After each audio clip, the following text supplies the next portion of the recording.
retrouve aujourd'hui pour une nouvelle vidéo. Pour une fois, je vais pas vous parler de recommandations de livres en particulier, etc. Mais plutôt de clichés. Et oui, aujourd'hui, je vais vous parler des clichés en romance et surtout des clichés que j'en ai un petit peu marre de voir. Ce genre de petites choses microtropes dans les romances que je n'ai plus envie de voir, ou alors des microtropes dans les romances que j'ai envie de voir de manière différente, etc. Vous allez comprendre. Si cette vidéo vous plaît, je le dis maintenant, n'hésitez pas à me mettre un petit like, un petit commentaire, pourquoi pas me dire vous si vous êtes d'accord avec moi, si vous en avez d'autres en tête, et pourquoi pas si vous voulez une deuxième partie, parce que en vrai, il y en a beaucoup plus que 5. Je vais commencer par la microtrope. Vraiment, j'en peux plus. Et je pense, honnêtement, qu'on est très nombreux à être dans ce cas. C'est le fameux third act breakup. Donc pour ceux qui sont pas trop au courant, ou qui connaissent pas le terme, etc., le third act breakup, c'est quand entre 70 et 80% du livre, tout va bien dans la relation entre les deux protagonistes, leur relation a évolué, ils sont potentiellement en couple ou ça arrive, après ça dépend de la trope principale du livre, mais il y a un truc quoi, ils sont plus ou moins ensemble et là, bam! C'est pas bam, il y en a un qui explose. Hein. Il y a un truc qui se passe et ils se séparent. Mais ils se séparent, ils séparent pas en mode écoute, on va régler nos différends, on va y penser, etc. et on va se remettre ensemble. Ou c'est pas en mode faut que j'aille voyager à l'autre bout du monde, on verra après si on peut se remettre ensemble ou pas. Non, c'est oh là là là là, oh gna gna gna gna, il s'est passé ça, je suis pas content, bon bah je veux plus être avec toi, blablabla. Bla, bla, bla. Alors que généralement, 99% du temps, mais vraiment, hein, c'est une statistique au pif, j'assume, mais 99% du temps, ce third act breakup pourrait largement être évité s'il y avait de la communication. Il faut communiquer dans la vie, dans les relations, s'il vous plaît. Ah, ça m'énerve. J'en ai marre de voir ça dans les livres. C'est pour ça que j'adore les harems inversés, parce que je n'ai jamais vu le third act breakup dans les harems inversés ou white shoes. Lisez des harems inversés. Vous inquiétez pas, j'arrive ma propagande maintenant. Un autre truc que... Alors c'est pas ça c'est pas que j'en ai marre de voir ça dans les romances, parce qu'en soi j'adore, je suis un public très facile de ce genre de choses et j'adore, mais j'aimerais voir d'autres choses plus courantes dans les romances et les romantésies. L'homme alpha. Dans les romance, etc.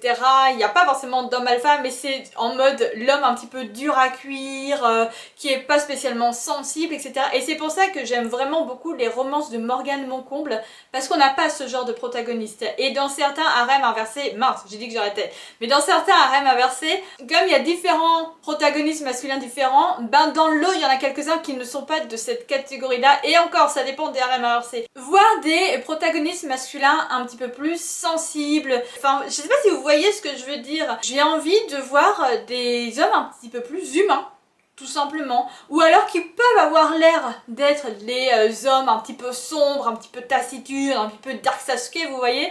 Ça, à la limite, si derrière on découvre que c'est pas du tout le cas et c'est juste d'apparence. Genre Adam Carlsen de Love Hypothesis. Au premier regard, on se dit c'est un homme Dark Sasuke, machin truc, tout ça. Et finalement, quand on apprend à le découvrir, c'est pas ça. Et ça me plaît. J'adore, hein, vraiment, j'adore les hommes comme ça, mais j'ai envie que d'autres types de protagonistes masculins soient représentés. Et pareil au niveau des protagonistes féminines, je le dis maintenant, mais on voit de plus en plus représenter, notamment en fantasy, romantasy, on voit de plus en plus représenter des femmes fortes, même en romance classique, hein, mais des femmes fortes, badass, machin truc, tout ça, etc. Et j'apprécie de temps en temps que, pourquoi pas même à même niveau, on ait des protagonistes féminines un petit peu moins badass, etc. Quitte à ce que ce soit dans l'évolution qu'elles le deviennent, et un petit peu plus douce, quoi, un petit peu plus... Je sais pas comment le dire, je sais pas comment le dire, mais vous voyez ce que je veux dire. Je veux des protagonistes plus doux, S'il vous plaît, même si j'adore les femmes ultra badass, les hommes alpha, etc., j'adore ça, je veux des protagonistes plus doux. C'est pas un truc que j'en ai marre de voir dans les livres, c'est que j'en ai marre de voir la fausse pub autour de ça, j'en ai déjà parlé plusieurs fois, notamment dans des lives quand j'en faisais encore sur TikTok, ou avec des amis, etc.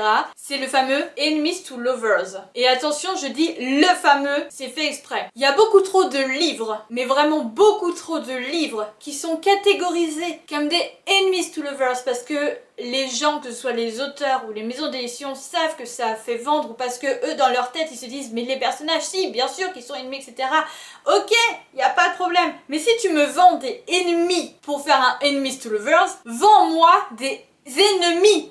Ne me vends pas des protagonistes qui juste, c'est parce qu'ils se détestent, un petit peu, mais sans être ennemis, ou parce qu'ils ne se connaissent pas et leur première rencontre n'est pas forcément très positive, ou juste ils sont ennemis pour 30 pages. Non! Déjà, à partir du moment où, ça m'est arrivé une fois, j'ai vu un livre, il était catégorisé comme Enemies to Lovers, le livre faisait 200 pages, mais c'était un one-shot. C'est pas possible. Un Enemies to Lovers, déjà c'est censé être un slow burn. C'est pas possible autrement. C'est pas possible autrement. On est censé voir vraiment l'évolution de la relation, mais à 100%. Une évolution dans la relation qui se fait petit à petit. On ne peut pas voir autre chose. À la limite, dans certaines fantasy ou romantasy, à part du moment où c'est explicité, un Enemies to Lovers, ça peut être dans le sens où ce sont de deux pays ennemis. Donc deux personnages qui ont été éduqués pour être ennemis, mais finalement c'est le coup de foudre. Là, à la limite, je veux bien. Mais dans ce cas-là, vous me vendez pas ça comme un enemies to lovers, vous me vendez ça comme un amour impossible à la limite. Je sais pas, mais faut trouver autre chose, parce que moi, pour moi, du enemies to lovers, c'est The Hurricane Wars. Là, on coche tout. Deux protagonistes qui sont élevés dans deux camps ennemis, qui ont été éduqués pour se haïr de tout leur cœur, qui cherchent à se tuer, même s'il y a cette petite truc qui les empêche de se tuer, cette petite étincelle, ce petit désir de découverte, ce petit attrait, cette petite curiosité. C'est pas de l'amour, c'est juste de la curiosité, une attirance, mais c'est pas de l'amour. Ils se détestent, ils se haïssent, ils s'engueulent tout le temps, ils se mettent vraiment comme ça, je vais me calmer. Mais vraiment, tout le temps, il y a une tension de folie, mais ils sont bien ennemis. Un autre Enemies to Lovers qui est bien représenté, c'est I Put a Spell on You de Max L. Teliak, qui est là un one-shot. C'est de la proximité forcée, Enemies to Lovers. Pas amour interdit, mais amour impossible, on va dire. Et là, pareil. En fait, le truc, c'est que ils peuvent pas se tuer. C'est impossible, c'est impossible. Ils ne peuvent pas, mais ils se haïssent. Par contre, qu'on me vende Sorcery of Thorns, que j'ai adoré, hein. Vraiment, j'ai adoré, mais Sorcery of Thorns de Margaret Rogerson comme un Enemies to Lovers, je suis pas d'accord. Je suis pas d'accord. À la limite, c'est un hate to love, à la limite, mais c'est pas un Enemies to Lovers parce qu'ils ne sont pas ennemis. C'est juste que Elizabeth, je crois que c'est ça son nom, déteste les gars comme Nathaniel parce qu'elle déteste les sorciers. Donc, il y a un truc. Mais lui, en soi, il ne la déteste pas et ils ne sont pas ennemis. Ok, là c'est un point. J'aimerais bien voir en effet des livres différents que ça, mais c'est vrai que c'est pas toujours évident, je pense, à mettre en place et à écrire. Mais il y a certains auteurs qui l'ont fait, il faut juste que je les lise, j'ai pas encore lu. Toutes les romances. Alors il y a certaines romantaisies, quand c'est des longues sagas, à la limite on voit. Mais sinon, toutes les romances, ça parle du début de la relation. Ça parle la rencontre. Ou quand c'est pas une rencontre qui se connaissent déjà, le moment où ça clique, ça parle de ça. Et ça se finit. À la limite, on peut avoir un épilogue ou deux avec quelques années plus tard, ils sont toujours heureux, etc. Mais ça se finit par le début de la relation. Et c'est bien, c'est joli. Il y a certaines histoires, c'est très bien de mettre, de faire ça, surtout quand c'est entre des protagonistes très jeunes, parce que on peut s'imaginer énormément de choses. On peut s'imaginer que finalement ils ne finissent pas leur vie ensemble, ou au contraire, on peut s'imaginer qu'ils ont le happy ending et forever ensemble, et c'est très bien. Il y a certaines histoires, ça me va parfaitement. Par contre, j'aimerais bien voir beaucoup plus représenter des couples déjà installés, même au début de la relation, hein, des couples déjà installés, et voir un petit peu une vie de couple, mais pas une vie de couple genre trop à la limite, sauf si c'est ça le problème qui va créer l'intrigue c'est une routine, etc. Mais pas un truc en mode c'est trop routinier et c'est la vie de couple, etc. Non, je veux voir un peu les problèmes d'une vie de couple, quand ça fait longtemps qu'ils sont ensemble. Pourquoi pas même, à limite, pourquoi faire forcément un happy ending, même si c'est ce que je préfère, mais pourquoi pas vivre même une rupture d'un couple, parce qu'il n'y a que ça qui peut faire que les personnages évoluent dans leur vie, quitte à ce qu'ils se retrouvent je sais pas combien de temps plus tard, si jamais c'est ça qu'on veut, ou pas du tout. Je sais pas, peu importe. Mais j'aimerais bien voir en tout cas beaucoup plus représenter des histoires avec des couples déjà établis. Je sais que dans la saga King de Hannah Huang, il y a l'un, je sais plus si c'est le tome 2, donc celui que j'ai dans ma pile à lire, ou si c'est le tome 3, je crois que c'est le tome 3. C'est l'un des tomes où c'est un couple marié et qui vivent un petit peu leurs problèmes et tout, et je crois que la madame elle veut divorcer et du coup là le gars ça lui fait un déclic, il se dit ah merde, et du coup il va tout faire pour essayer d'arranger les trucs, mais sinon j'en ai pas d'autres en tête avec ça. Donc si jamais vous avez des recos, d'ailleurs, n'hésitez pas à me les mettre en commentaire, ça me ferait extrêmement plaisir de découvrir, même si j'adore ça,